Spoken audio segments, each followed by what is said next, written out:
मुंडी नंदराजा बोली डाक मारी होती ए बड़ी मेचा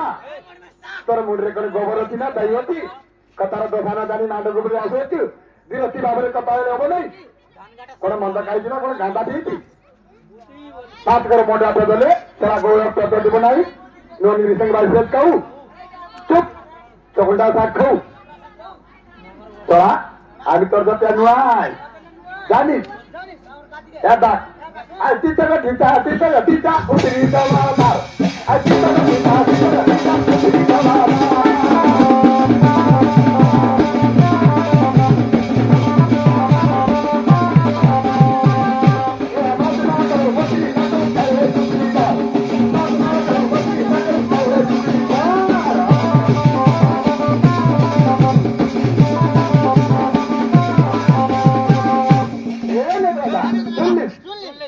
गट बाली की गावरिया बाली आले आमर कदे अंगनवाड़ी तान रांदा नो स्कूल तान रांदा एक कादी सिकना मतम दुम्मुटा तोर दत नोन मीटिंग ना को जानी अब्बा मोके देला रे भाई आया गो तू यार ए सिपाही माने गावरिया तान को मनो जे गावर लो बाली गो दार गट बाली आनुथिले कामरा तांबा करुथिले तमर बाबा तो कहू अलाम दे जीतुमा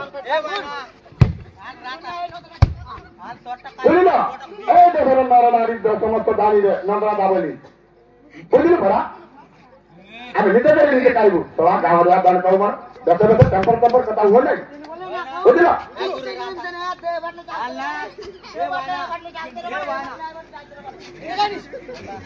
তোরটা কাইলো গোটলা কা দিদি রাতে দিদিরা গোটা আরি গোটা দেতা কাই কান পড়পড় গলার বুয়া কান পিজন পাটি গলা মারলা রে দিদি আরে রে নো দাইয়া আর মুটে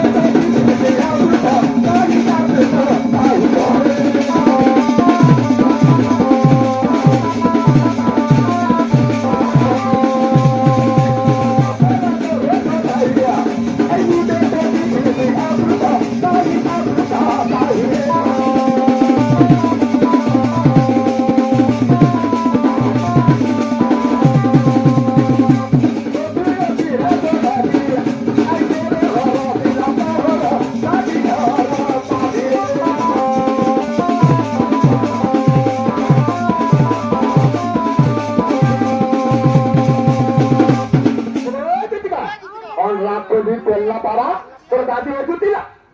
शासन बोलते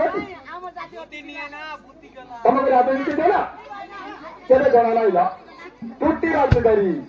द्वार में नहीं बता दोना टुट्टी राजनीति द्वार मारे बता दोना द्वार बारे बता तरीले गोबर गली करी चाह दे बता दोना रात्रि राजी का लाडी टुट्टी कलिया का मांझ बता दोना तुमको माइकी ना देगे राजनीति देना ये तो सारा पुलिस वाला तुम्हारा बनाने चलेगा ठीक है चलेगा तोरे को बामु चली भी नहीं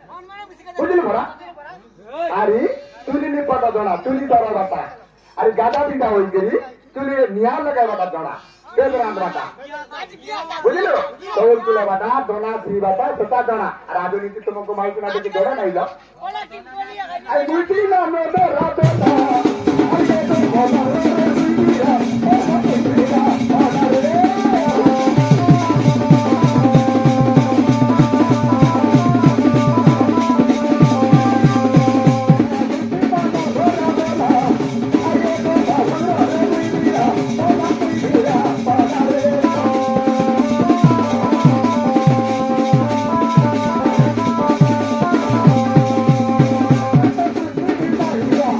I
Salah ondrat Sodi,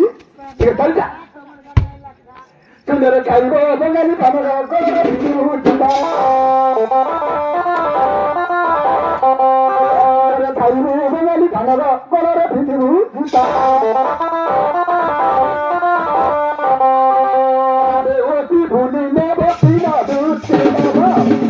Dewi buli nebo tina tu kita.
तुम्हें देखा होती सोती पाना दूसरी लावा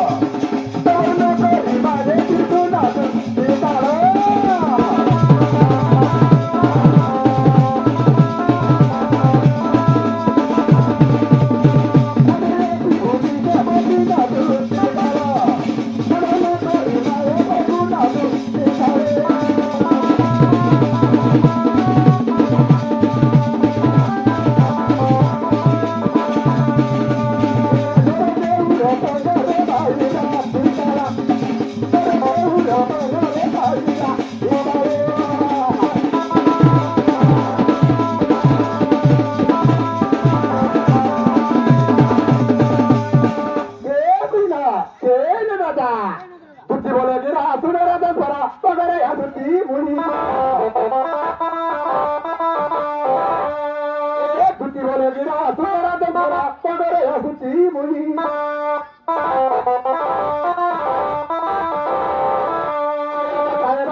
Kamuku, kalau tanah politik tanah lain, सरकार दोषी विदोषी नेताजी को बात करने को दोषी, तोरा कोपरा दोषी है बाबा का प्रति नहीं, पा 5 बार मोड़ा बदल तार पैर टट्टी बनाई, और 2 बार साले बुद्धि पूरी बनाई, गौड़ मना कर फॉलो करती बुद्धि क्या सारी बनाई, तो तेरे राजा ने तो जानियो, थोड़ा गया राजा, गौड़ में था, थोड़ा पूरी मारूती ना, गांजा भी, यहाँ पर बोली कुकुला खाऊ, तोर मुझे कुछ भी ना तो गौड़ मार जला रे भाई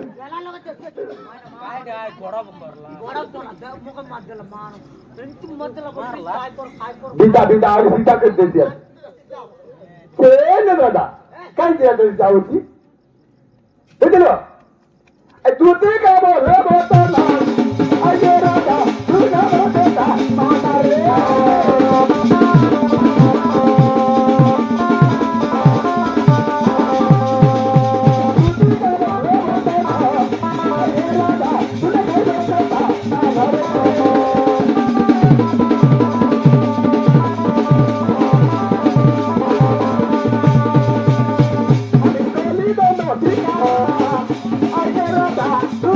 I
ମାରିକି ନାଟକକୁ ରାଜା ଶାସନ ସମର୍ପଣ କରିଦେଲେ। ସେ ଦିନେ ତୁ କୁଆଡ଼େ ଯାଇଥିଲୁ? ଏ ଦେଶର ନାରା ନାରୀ ଭାଇ ବନ୍ଧୁ ମାତା ପିତା ସମସ୍ତେ ଜାଣିଲେ। ଆଜି ତୁ ଜାଣିନାହାନ୍ତି ନନ୍ ରାଜା କିଲୋ ଦେଖି ତମେ ତ ରାଜା ହେଲୁ, ମନ୍ତ୍ରୀ ହେଲୁ, ୟୁନିଭର୍ସିଟି ହେଲୁ, କଲେକ୍ଟର ହେଲୁ, ବୁଝିଲୁ ପରା। ନନ୍ଦ ତାଙ୍କରେ ଯା ବୋଲି କିଏ କହିଲା ଲ? ତୋର ମା କହିଲା ନା ତୋର ବାବା କହିଲା? କେ ନନ୍ଦ ରାଜା ତୋର ପୁଅ ପରେ 424 নম্বর ওটি আমার সিরি সরকারে কেস লাগি রয়েছি। সে সদাবেলে যাই যমুনা দলরে রাজা জিতি বলি বংশীরে ডাকুথিব, বুঝিল? রাজাকে চাই বলি তোর পুଅ জানু নাই সে কথা তুই শিখাইছি না তার মা শিখাইছি? ঠিকরে কুহ কি লাগুছি মোর পুଅ ଏବେ ଦୋଷ କଲା ନା ଅନ୍ୟାୟ କଲା, ବୁଝିଲ? ଗୋଟେ ମଣିଷ ମାରିଛି ନା ଗୋଟେ ଚୋରି କରିଛି। ତମେ ଦୁଇଟା ପୋଲି କରି ମୋର ଘରକୁ ଆସୁଅଛି। ଏବେ ମୋର ପୁଅ ଘରେ ନାହିଁ ଯା ଗାଈ ବତିରି କରି ବନ ପର୍ବତକୁ ବୁଲିବାକୁ ଗଲା। ପୁରୁଷ ଆସିଲେ ଦୋଷ ପଚାରିବି, ଦୋଷ ଥିଲେ ବାନ୍ଧି ନେବୁ, ଦୋଷ ନହିଲେ ତୁମକୁ 3 ଜଣକୁ ଛାଡ଼ିବି ନାହିଁ। ମୋର ଘର ବଇଲା ଗୁଡ଼ାରେ ବସିଥିଲି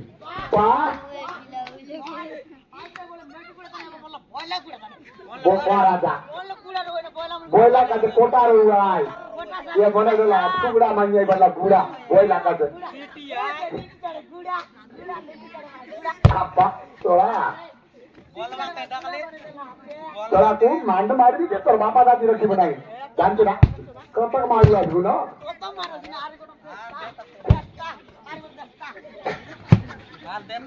तोड़ा जानिनु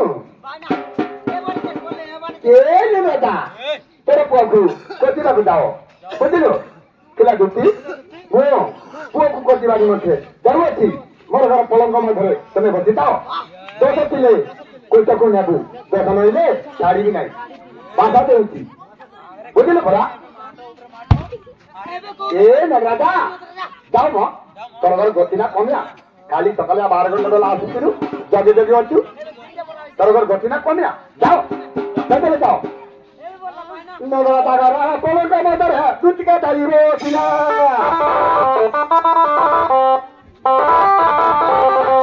नगरा तागरा पलंग मधर है दुतिका दाई रोटिला माता बड़ी ताना ऊपर जमाना दाई जोड़ माता बड़ी ताना ऊपर जमाना दाई जोड़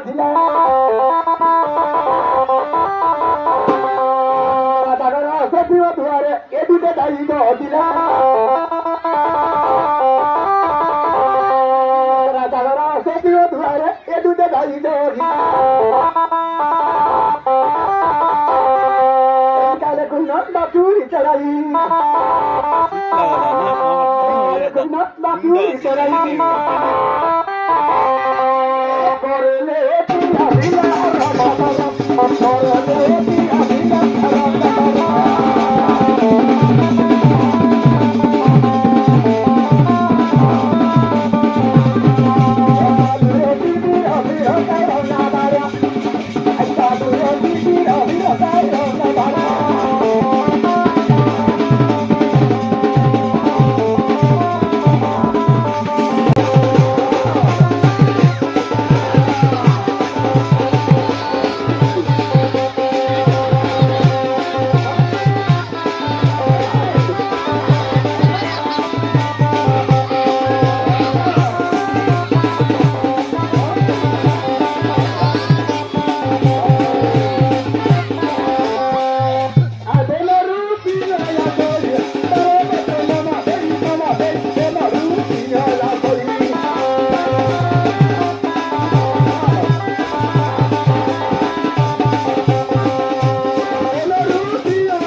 बोलली काही ना तू बिल्कुल डेढ़ फुटिया ना 1.5 फुटिया निपी बाबू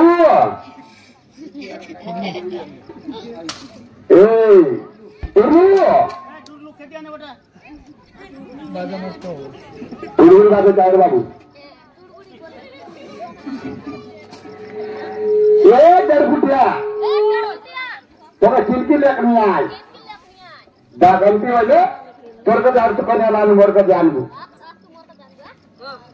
1.5 फुटिया बोले तू बोल यार ये चोरी गला बाबू जिनका मीडिया पर आई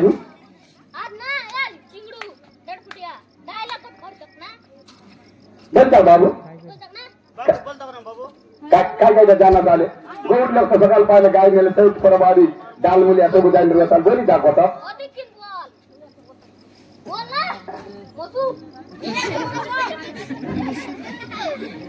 ना आई ना तो 1.5 फुटिया ला दे इसी से लाभ नहीं नाम ना करे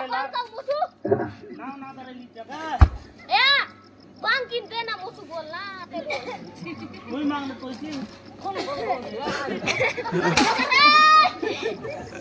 पहला है देला तो है अब तू बोलता बोलता ना तू बोलता हां अबल मोटिया काकड़ा चेप्टा डाड़ा हां मुडा पाली पाली पीलो मोटिया काकड़ा चेप्टा डाड़ा मुडा पाली पाली पीलो रेंगुड़ा टुकी मन के मोतवा मुनुस मिलो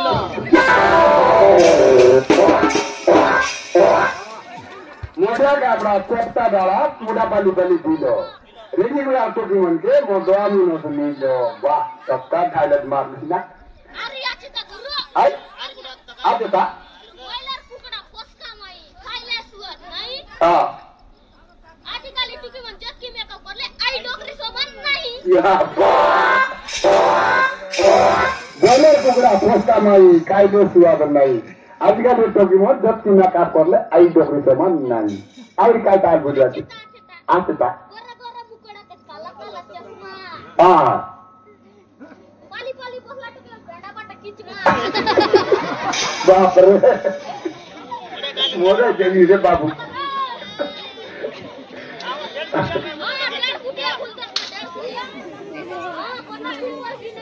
अरे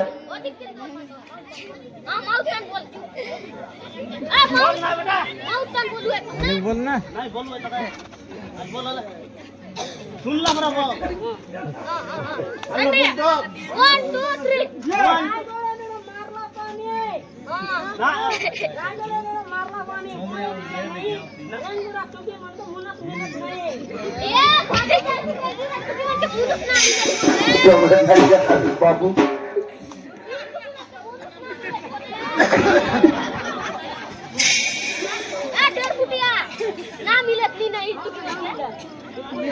हाँ हाँ हाँ अरे अरे तेज परम ये तो ताज का गला तेज परम मैं ना जाने ना अरे गाय चले बाबू भूल जगह Kota bila jane, ambil tak babu.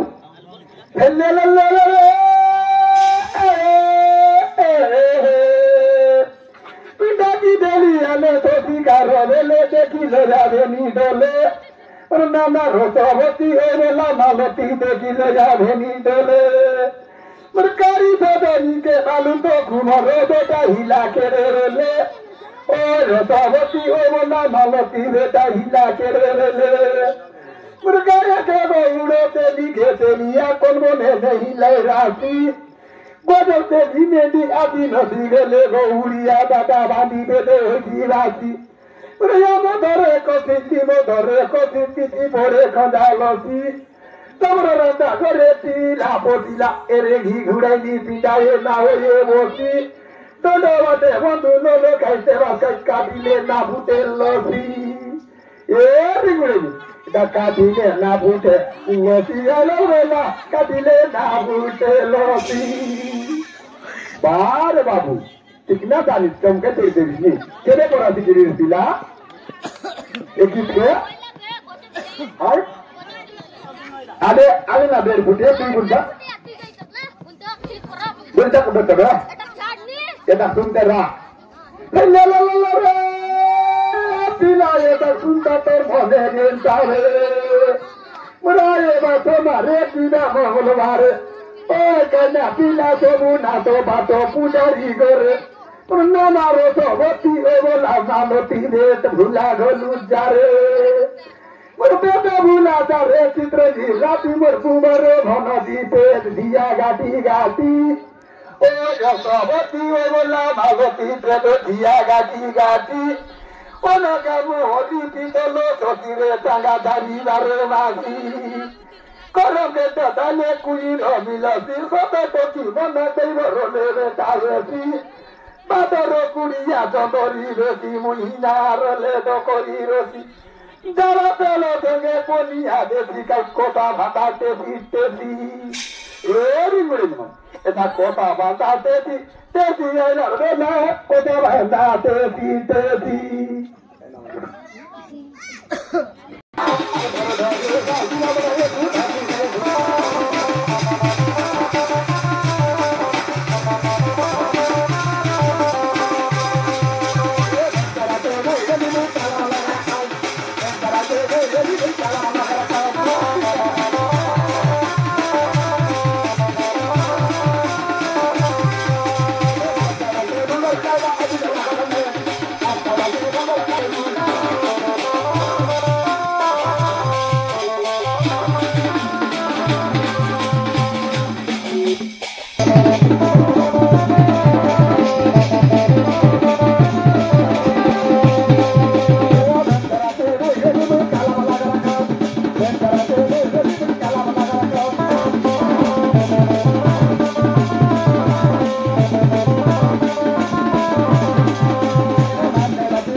তুই ডাকলে না হবে না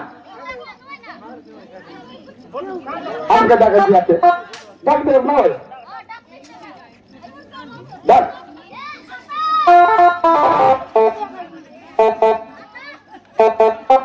অত ডাকলে না হয় না হ্যাঁ গো ডাক ডাক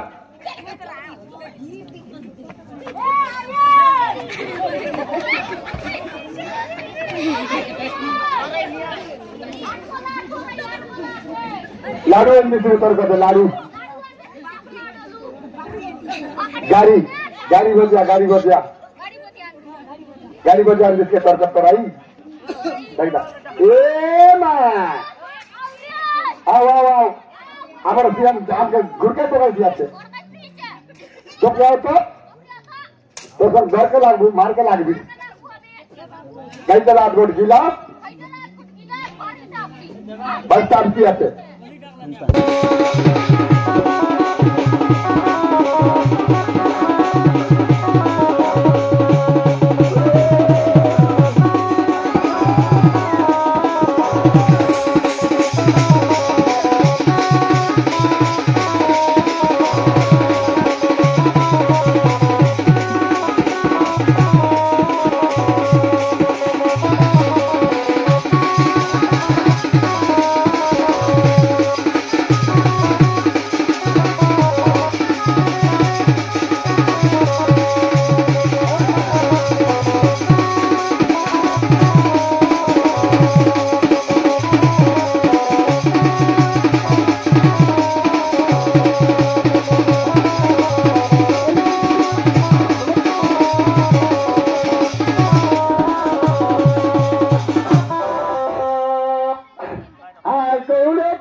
আমার বয়া দেখরা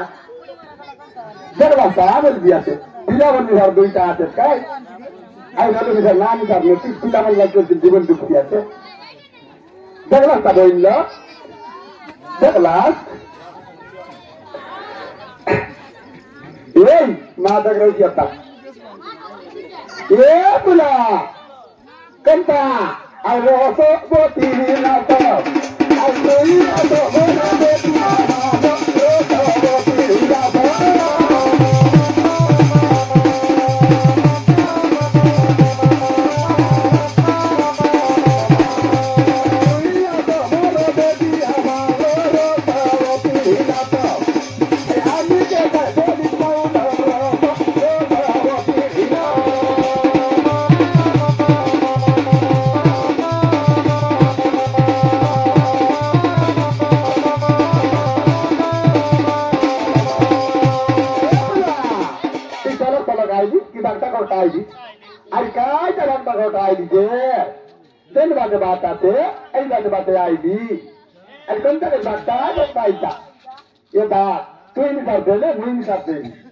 আমার কে মাঝি থেকে পাওয়ার নিয়ে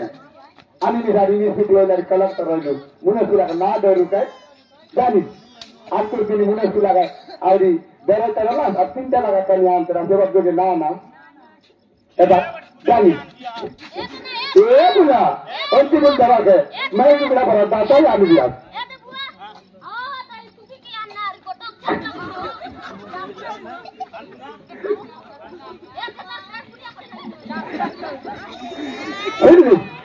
শুনলিস না দিয়া এবার নয় খাই তখন তার লাভ না লাগে যার কোন পিতা লাগে মাই দিয়া তার মারতো এবার কালার মনে আছে মানে সুতো বলে যার পায় আর মারলে যার পায় দুইটা মাইল সারা পাইলে গালে দি ভাই আর মন করকে গা ভাই মাই দিতে গেলে ঘর করে একসাথে বিক্রি করে গা ভাই আর কাইটা আত্মা সেটা গেলাম কে মনে হলো লেট কে আমি মাই দিতে কে বলবি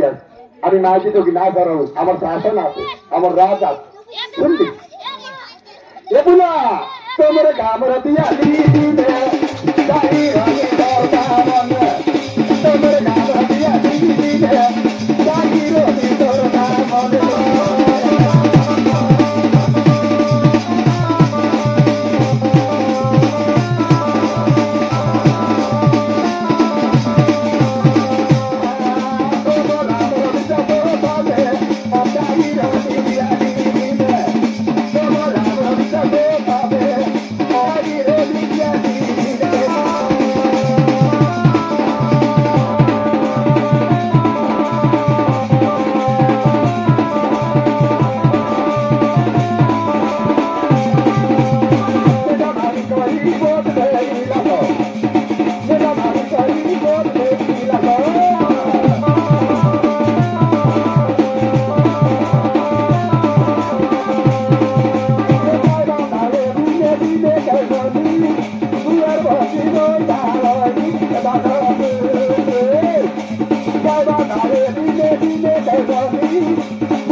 Oh,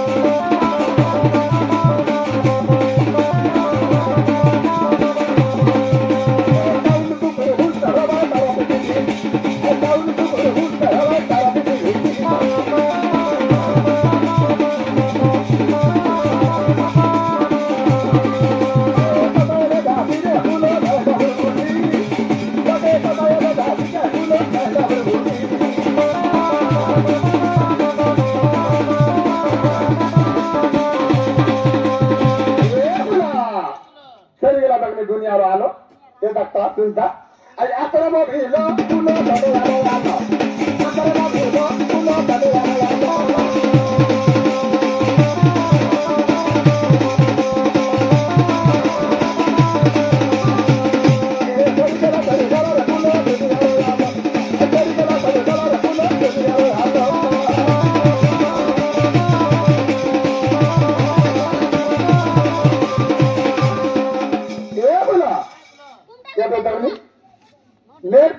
Ali mobil ju jani amar dine maya agar vote matrolu ebar vote na chale ebar finger tap pare apa finger Anti chappa. jani atur dine vote matrolu gattal tarala ebar taga parti din nuai tor paas mai tan podara suci albi ar vote tan muici albi अब यहाँ डोगरी क्या है बोल वोट मत देने जब तक ना दे तो जब नहीं मुद्री पावो हाँ ऐसे ही काले गोरी कैसे बोले काला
गाय ना तरह बार गोदर में सर हाथी ने सिगले 4 बजे आनी गल डगर जाके पार दी और 6 बजे गाय चरो आंधार हुआ अधिकारी बाग बगनी आए पिलावन के पोरता यार ए मां जोइला लीला गो आपके कई फोटो हुआ एक नंबर नहीं ना 2 नंबर आज टोटी मन का कथा होते हुआ तो मां का ना सांगा ना पिलावन बोलते हुआ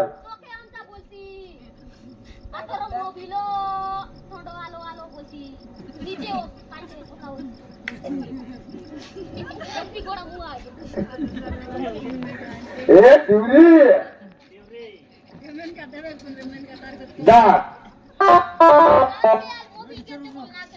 वो धीरे बे कबे जब के आना और लुवा दू माता हम धीरे धीरे ताली बेला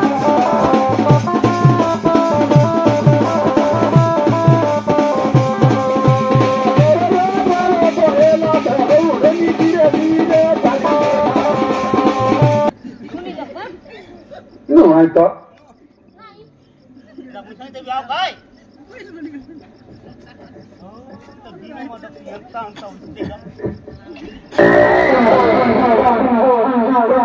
Mau pada siapa?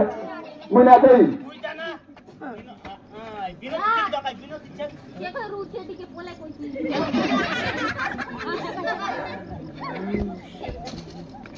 Ah, na binu hai. Ah, binu hai.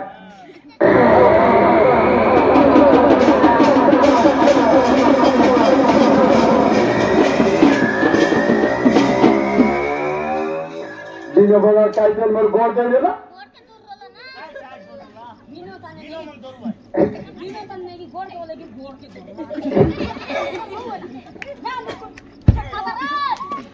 ওখানে না 1.5 ফুটিয়া हां मुझे ता खबर है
ଅବସର ନାହିଁ